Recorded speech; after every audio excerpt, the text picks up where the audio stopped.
नमस्कार दोस्तों, मैं श्री कीर्तन चौधरी महाविद्यालय लेखपुर से डॉक्टर SSC। आज आप लोगों को BA द्वितीय सेमेस्टर कक्षा में उपेंद्रनाथ अश्व की एकांकी कला की विशेषताएं बताने जा रहा हूं। आप लोग ध्यानपूर्वक पढ़िएगा और समझिए, ठीक। श्री उपेंद्रनाथ अश्व हिंदी एकांकीकारों में अपना विशिष्ट स्थान रखते हैं। उन्होंने हिंदी एकांकी को पाश्चात्य शैली से प्रभावित होकर पल्लवित और पुष्पित करने में महत्वपूर्ण योगदान दिया। उनके एकांकी नाटकों में पारिवारिक और सामाजिक समस्याओं की व्यवहारिक व्याख्या प्रस्तुत की गई है। इन्होंने भारतीय जनजीवन की समस्याओं को प्रस्तुत कर एकांकी नाटकों को वर्तमान से जोड़ा है, ठीक है। इन्होंने मध्यवर्गीय जीवन को निकट से देखा, जिसकी महत्वपूर्ण समस्या प्रेम और विवाह की है। अश्व जी हिंदी के सर्वाधिक सफल एकांकी समस्या नाटककार हैं। उनमें समस्याओं को पहचानने की शक्ति तथा इसके प्रतिपादन की क्षमता है, ठीक। अश्व जी ने एकांकी क्षेत्र में सामाजिक, राजनीतिक, मनोवैज्ञानिक की समस्याओं को लेकर सांकेतिक शैलियों द्वारा वर्णन किया गया। इनके एकांकी रंगमंचीय विशेषताओं से भरपूर है। अश्व जी की एकांकी कला की विशेषताओं को हम 6 तत्वों के अंतर्गत देख सकते हैं। पहला है कथा वस्तु या कथानक। अश्व जी मूलतः समस्या मूलक एकांकीकार हैं, इसलिए समाज के बीच में खड़े होकर उसकी समस्याओं को यथार्थ भूमि पर रखने का प्रयास इन्होंने अपने एकांकियों में किया है। समस्या को लेकर कथानकों का चुनाव समसामयिक जीवन की किसी समस्या विशेष के आधार पर होता है। जीवन की विविधता के माध्यम से नाटकीय वस्तु का चयन कठिन है, क्योंकि जीवन में अनेक घटनाएं घटित होती रहती हैं। उनमें से कौन सी घटना को लेकर एकांकी या नाटक को आधार बनाया जाए, यह चुनाव एकांकीकार की पर्यवेक्षण या सर्वेक्षण शक्ति पर निर्भर करता है। अश्व जी में यह पहली दृष्टि थी।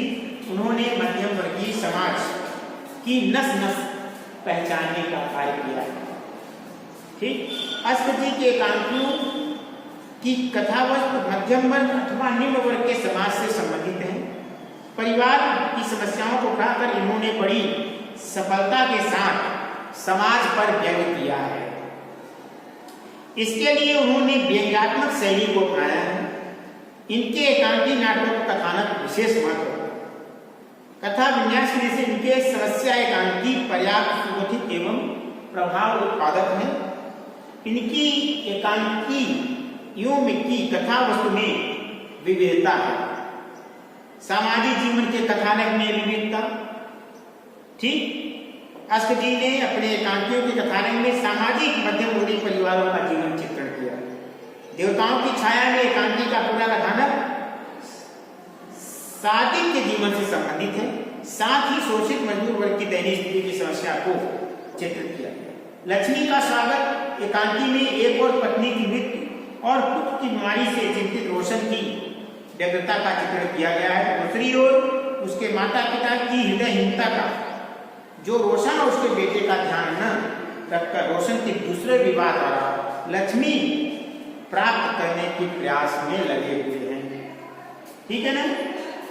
कथानक में नाटकीयता भरपूर मात्रा में है और घटनाओं से अधिक नाटकीयता पर बल दिया गया। एक ही अंक में पूरी घटना का समावेश किया गया। एक घटना ही संपूर्ण एकांकी की मूल कथा होती, ठीक है ना।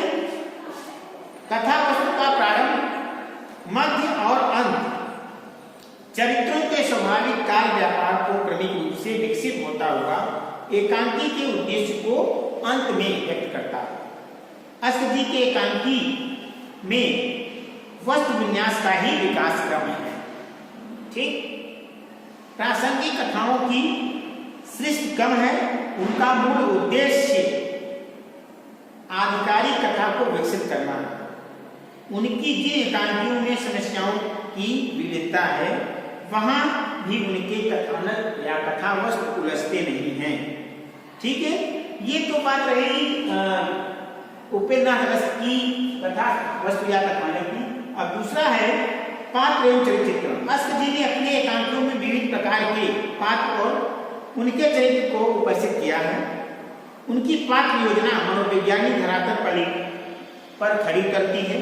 उनके पात्र साधारणतः और प्रतिनिधित्व करने वाले पात्र हैं। ऐसे पात्रों की प्रस्तुति साधारण धरातल पर की, जैसे मजदूर, पूंजीपति, पति पत्नी, नौकर, कवि, कर्मचारी, वैश्या। नाटक या एकांकी में सजीवता और स्वाभाविकता लाने के माध्यम से उसके पात्रों का चरित्र होता है। पात्र नाटक का मूल तत्व होता है, जिसके क्रियाकलापों से नाटक का क्रिया व्यापार गतिशील होता है। चरित्र चित्रण कथानक निर्माण से ऊंचा कार्य है। अस्क जी प्रारंभ से ही यथार्थ के प्रति सजग हैं। वे समय के परिवर्तन को पहचानते हैं।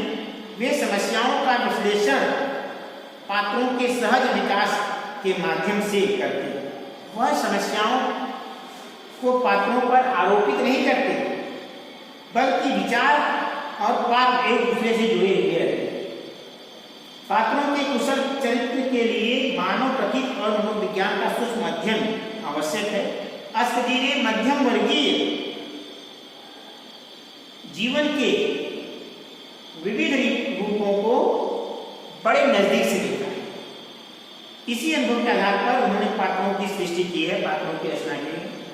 पात्र विचार दोनों लेखक के अनुकूल हैं। दोनों के समन्वित रूप से नाटक या एकांकी में सजीवता आती है। इनके एकांकी नाटकों के चरित्रों का विकास इतने स्वाभाविक रूप में होता है कि पात्र जाने पहचाने लगते हैं। उनके जीवन में हमें अपना जीवन दिखाई देता है। अस्क जी के पात्र जीवन के निकट, ठीक है ना। अब आपने कुछ पात्रों को प्रतीक रूप में चित्रित किया, जो नाम और कार्य व्यापार से जीव प्रतीक होते हैं। ठीक है, अब आते हैं तीसरा संवाद अथवा कथोपकथन। अस्क जी के एकांकी के संवाद सीधे, सरल, प्रभावी, पात्रानुकूल और प्रसंग के अनुकूल हैं। कहीं संवाद छोटे हैं तो कहीं संवाद लंबे हैं। एकांकी के संवादों का अधिक महत्व है। नाट्य कला का मूल संवाद होता है। संवाद के तीन पहलू: कथा वस्तु की प्रगति, कथा वस्तु की चरित्र का विकास, भाव को स्पष्टीकरण रूप से गंभीर बनाने में शामिल।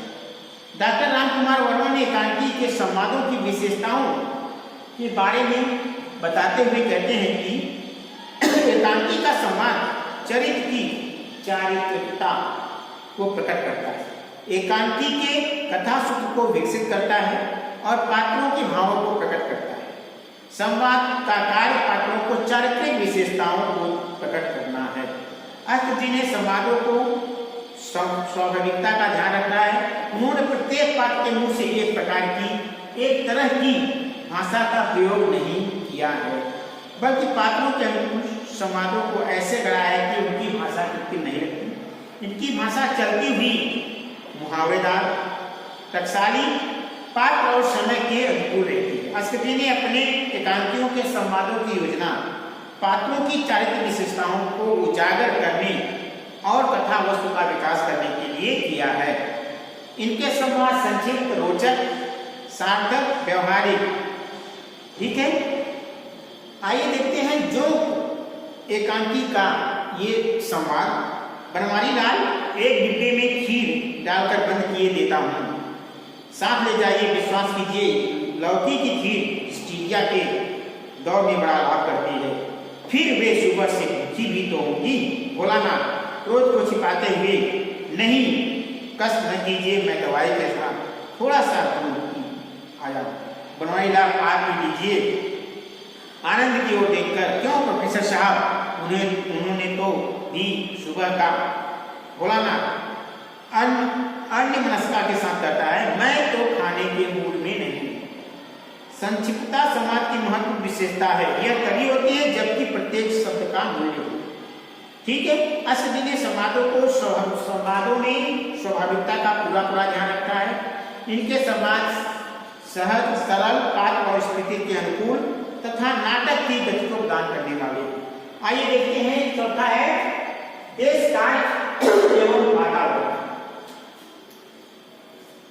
अष्टदी ने अपने एकांकियों में देश काल एवं वातावरण का पूर्ण ध्यान रखा है। एकांकी की कथा जिस वातावरण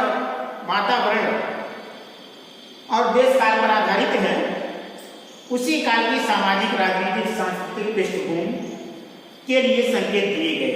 उसी समय के पात्रों की वेशभूषा, रहन सहन, आचार विचार, रीति रिवाज आदि का चित्रण उनकी एकांकियों में देखने को मिलता है। ठीक, अष्टदी के नाटकों में देश काल की अनुरूपता का ध्यान रखा है। कथा वस्तु का संबंध जिस देश काल के साथ होगा, उसके अनुसार ही नाटक में वातावरण का निर्माण करना होगा। ठीक, इनके एकांकी में देश काल वातावरण भारतीय हैं, जो शहरी और ग्रामीण जीवन से संबंधित है।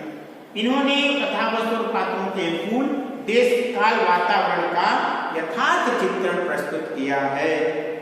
ठीक है, समझ में आ गया बच्चों? अब आते हैं भाषा शैली या रंगमंच अभिनयता। अभिनय नाटक का प्राण होता है। रंगमंच की उपेक्षा करके नाटक या एकांकी नहीं लिखा जा सकता। रंगमंच के प्रति अष्टदी की सजगता उन्हें योग्य सफल एकांकी लिखने की ही योग्य बनाती है, बल्कि इस बात का उदाहरण है कि भविष्य में नाटककारों के सहयोग से ही रंगमंच का विकास संभव है।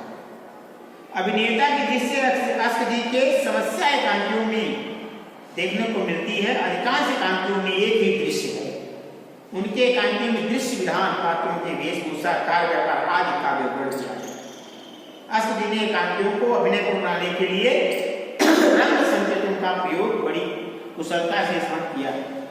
ठीक है, जो कि मंच सज्जा, आर्केस्ट्रा, अभिनेता और दिग्दर्शक के लिए उपयोगी है।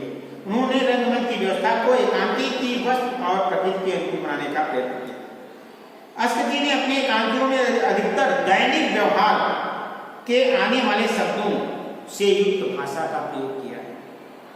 भाषा पात्रों के अनुकूल, प्रसंग के अनुकूल और विषय के अनुकूल मार्मिक एवं मुहावरे एवं लोकोक्तियों से पूर्ण भाषा है। चमत्कार में प्रसंगानुकूल भाषा है। सूखी डाली में काव्य सौष्ठव से परिपूर्ण भाषा का कथन। ठीक, समझ में आ गया? और अष्टदी की एकांकियों की भाषा शैली सरल, सहज एवं स्वाभाविक है। डॉक्टर द्वारिका प्रसाद सक्सेना ने लिखा है कि अष्टदी ने अपनी एकांकियों में प्रायः ऐसी भाषा का प्रयोग अधिक किया है जो सरल, सुबोध, स्वाभाविक तथा जनसाधारण के लिए बोधगम्य है। कई भाषा साहित्यिक भी हो गई है। ठीक, तो वह केवल पात्रों के अनुसार ही हुई। अष्टदी ने पात्र के अनुकूल भाषा का प्रयोग बड़ी कुशलता पूर्वक किया है। अष्टदी की शैली का सबसे बड़ा गुण, विशेषकर उनके गंभीर एकांकी नाटकों में प्रतीकात्मकता या सांकेतिकता, इनकी भाषा शैली की अपनी विशेषता है।